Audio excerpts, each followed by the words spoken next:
than your opponent. There he is. His target. He doesn't want to fight. Nine. Kilian Buthelezi has been knocked out in the first round of the...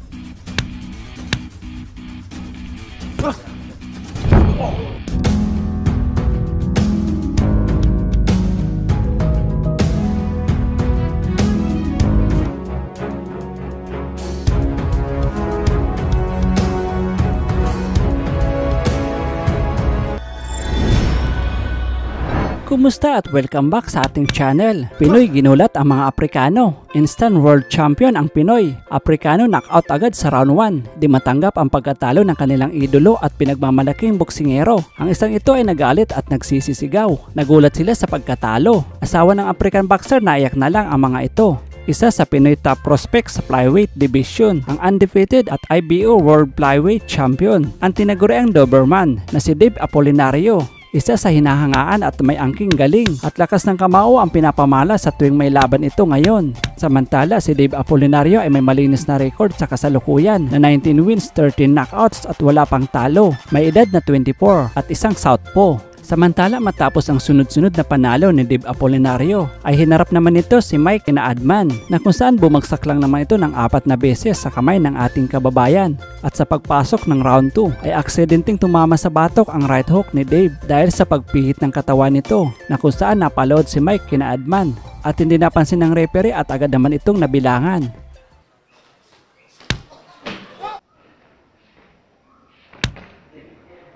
Sa pagtayo nito ay nagpakawala si Dave ng kaliwat kanang kombinasyon dahil dito nagkaroon ng bitak sa kanang kilay si Kinaadman dahil sa tama ng suntok.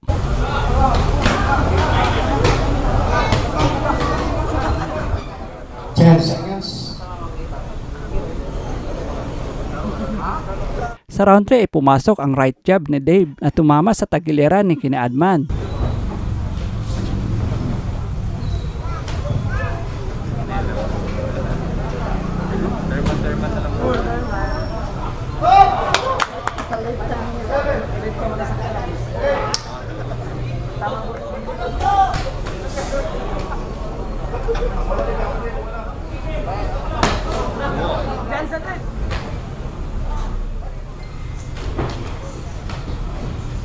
Sa round 4 ay maingat na si Kinaadman, todo cover sa katawan. Ngunit mabilis na uppercut ni Dave ang nagpabagsak sa kanya.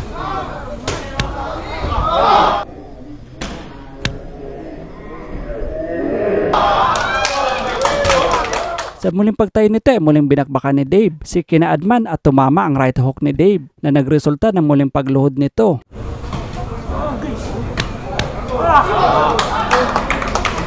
Kaagad naman nakatayo si Kinaadman at nagawa pa nitong matapos ang round 4.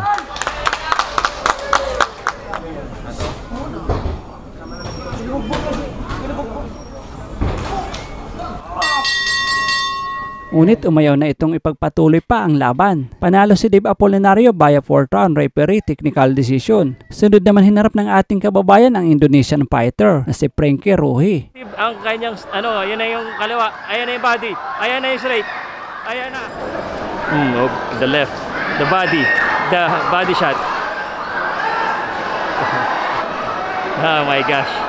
Sa round 2 ay hindi pinaporma ni Dave ang Indonesian boxer. Nang paulanan ng kaliwat kanang kombinasyon ang Indonesian na nagresulta ng pagbagsak nito.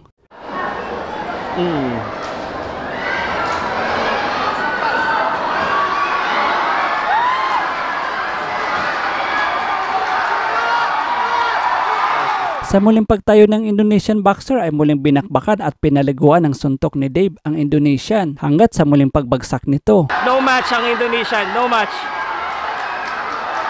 No match. And the dog's biting. Nakatayo pa naman ang Indonesian ngunit puro cover na lang ito para makasurvive at matapos ang round 2. Joshua Clottey of Indonesia. Bago magsimula ang round 3 ay hindi na tumayo sa pagkakaupo ang Indonesian at umayaw na nga ito sa laban. Parang ayaw na tumayo eh. Ayaw na. Alang ya. Panalo si Dave Apolinario via second round referee technical decision. Matapos ang pagkapanalo ay dumayo naman ang ating kababayan sa baluarte ng kalaban nitong Aprikano sa bansang South Africa, na kung saan harapin niya rito ang South African fighter na si Gideon Buthelezi. Nakatay sa laban ang bakanting IBO World Flyweight title. Samantala si Gideon Buthelezi ay may record na 23 wins, 5 losses at 5 knockouts. 4 na Pinoy na rin ang kanyang tinalo, sina Ronel Pereiras, Julius Alcos, Edrin Dapodong at Ryan Ray Ponteras. Samantala sa laban ng dalawa ay mataas ang tiwala ng mga Aprikano na tatalunin ang Pinoy at makukuha ang world title dahil nagawa ng idispatcha ni Buthelezi ang 4 na Pinoy na kanyang nakalaban. Ngunit nagulat na lang ito sa lakas ng Pinoy at nagulantang ang lahat dahil first round lang ang kanilang kababayan ay tapos na ang laban.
Than your opponent. There he is. He's done it. And down goes Buthelezi, and he's badly hurt in the first round. I don't even think he's going to make the count from Ronnie. It looks like it's over. He doesn't want to fight. Gideon Buthelezi's been knocked out in the first round of this IBO.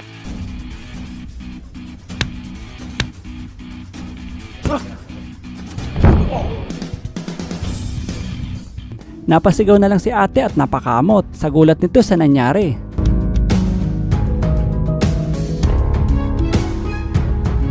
Si tatay naman ay napahimas-himas na lang sa balbas nito. Si Buthelezi ay nagulat rin at di makapaniwala at naiyak na lang din ito. At maging ang kanyang asawa ay di matanggap ang masaklap na pagkatalo at naiyak na lang din at napailing na lang ito.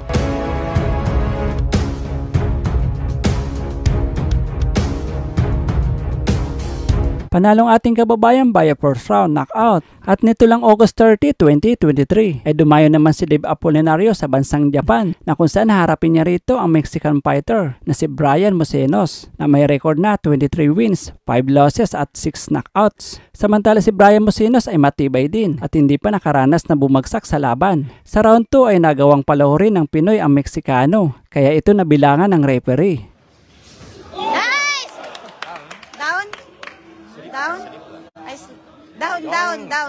Down, guys.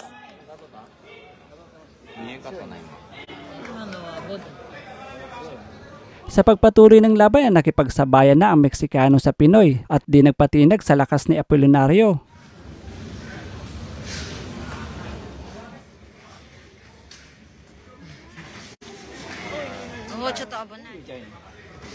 Nice! Nice!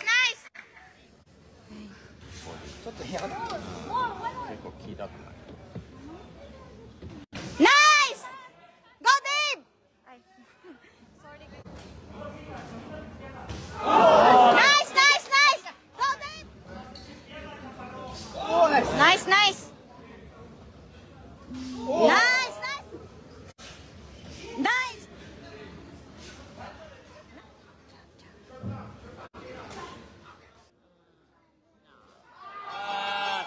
Panalo si Dave Apolinario via 8th round unanimous decision. Anong masasabi mo sa naging laban ng ating kababayan? Ibigay ang iyong opinion sa baba at huwag kalimutan i-like at mag-subscribe kung bago ka pa lang sa ating channel. Maraming salamat po!